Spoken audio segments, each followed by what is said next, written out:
Hello, Michael Ives here with your Interior Sports. We have a packed sports weekend, so let's just jump right into it. We start at the Big Dipper Ice Arena where the Fairbanks Ice Dogs hosted the Wenatchee Wild in Game 2 of a special 3-game set. With the Dogs sporting the pink sweaters for breast cancer awareness, the Stick It to Cancer series has been tightly fought and action-packed. The Wild and Ice Dogs go back and forth trading goals in this one. The Wild get goals from Omar Mullen and Nicholas Rivera, and Victor Lilligren tallies for the Ice Dogs. Then it was a goalie duel late as Fairbanks' Kevin Aldridge and Wenatchee's Gustav Jonasson stuffed good opportunities around the net. A Taylor Munson goal knots it up with 52 seconds remaining after pulling Aldridge for an extra attacker. A scoreless overtime period moves to a shootout where Hans Gorowski gives the Ice Dogs a 3-2 win with a backhand shot over Johansson's glove. Tonight's Game 3 concludes this big weekend series at the Dipper. Now to Nanook hockey, where the Alaska Nanooks took the ice last night facing the Northern Michigan Wildcats. And it would be another disappointment on the Marquette, Michigan Upper Peninsula ice. Again losing a game where they almost doubled their opponents in shots on goal, the Nanooks are just not getting the big breaks they need to make a late run in the WCHA. Alaska led this contest early and was able to score 3 times on the power play, but the Wildcats scrap and claw their way to a second period lead that they would never relinquish. The Nanooks' second line had success with each forward notching a goal in the loss, but Alaska falls to 5, 10, and 2 in conference play. The Wildcats also continued their domination of the Nanooks in Michigan as they moved to 17, 1, and 7 all-time versus Alaska in the UP. That's right, the Nanooks have only 1 win in Marquette, and it happened almost a decade ago. Alaska still sits in 9th place out of the 10 WCHA teams, and they have one more chance to get a much-needed win out of this 2-week road trip facing Northern Michigan again tonight.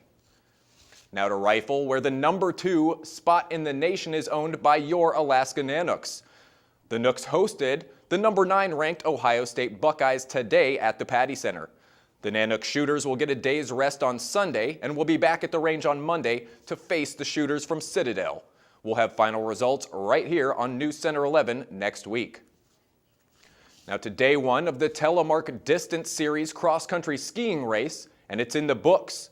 Both men's and women's top 10 is just loaded with Nanooks. The women finished strong in the 10K free skate, taking 3 of the top 5 spots. Freshman Nicole Baith, senior Heather Edick, and junior Allison McFeeters finished within 1.7 seconds of each other to claim 3rd, 4th, and 5th place respectively in the day's opening race. Baith's 3rd place time of 30 minutes, 57.6 seconds was about 38 seconds behind the winner. They are back on the trail Sunday for the 5K Classic race.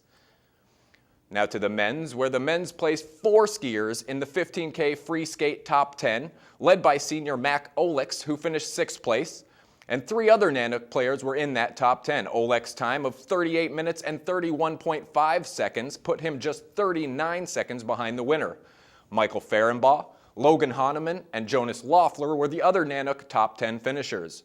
The fellows will be back on the trail Sunday for the 10K Classic race. Again to hoops, where Nanook basketball has a huge doubleheader tonight at the Patty Center. The women's basketball team will be facing off against the rival UAA Seawolves. UAA has won 12 straight against the Nanooks dating back to the 07-08 season. UAF will look to break that slide, and freshman forward Jordan Wilson will look to stay smoking hot as she shoots for her 4th straight 20-plus point game.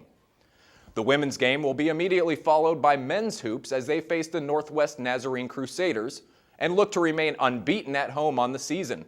Alaska is 7-0 at the Patty Center and find themselves holding 2nd place in the GNAC after Thursday's win over Central Washington. Now to high school hoops, where Lathrop High School is hosting the Joe T. Classic Basketball Tournament in memory of former LHS coach Joe Tremorello. Last night saw a special ceremony honoring the Malamute's 1964 state championship team. News Center 11's Joe Cook was courtside last night and wraps up a special dedication ceremony and the evening's hoops action. Before the Lathrop boys took on the Kodiak Bears in the nightcap, it was a celebration as the 1964 state champion Malamute team was honored. A memorabilia section was in the main lobby displaying the history of the 1964 team that went 25-3 that season and defeated Ketchikan for the title. Ann Tremorello, wife of the late Joe T., who's the head coach of that team, James C. Hayes, Larry Lewis, Gary Norgard, Ronald Smith, Mike Scanlon, Alvin Stevens, Rod Stone, and their captain, Gary Wilkin, received ovations and pieces of the old gym floor for the 50th anniversary of their state championship. It was a chance to reflect and hopefully inspire a future generation of Malamutes. It's so special. This team brought Joe his only championship, and so it was a very, very special team to him. All the teams that are in this tournament were here, and it was very refreshing to see all those young faces. You just hope that they have a sense that hard work, dedication, teamwork that gets you through life will also allow you to have the joys of a state championship.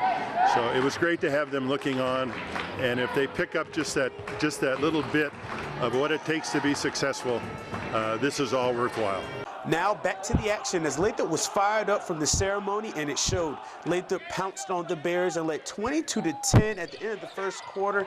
Kyle Carlson, he led the way, got off to a hot start. He finished with 10 points. The Malamutes were up 30-20 at the break. Kodiak, though, was hanging around, just 10 points back. Alec Canty Hall led Kodiak with 15 points. Lathrop was up 32-22 midway through the third. But Lathrop runs away with this one in the fourth. Too much of the big man, Terrell Ford, 21 points tonight, a game high. Lathrop wins in a big way, 69-38 over Kodiak to win on the 50th anniversary celebration of the 1964 state championship team. The Joe T tournament concludes tonight with a boys title matchup between host Lathrop and the powerhouse Monroe Rams. Joe Cook will have final results and highlights for you on Monday. And that'll do it for sports. Be right back here at 6 and 11 on Monday as Joe Cook will have much more from this weekend's sporting action. For more KTVF sports, you can log on to Twitter, go to YouTube, go to webcenter11.com, or download our mobile app. Keep on keeping on, Alaska. Holly Seiler is next with your full weather forecast, and you have a fantastic weekend.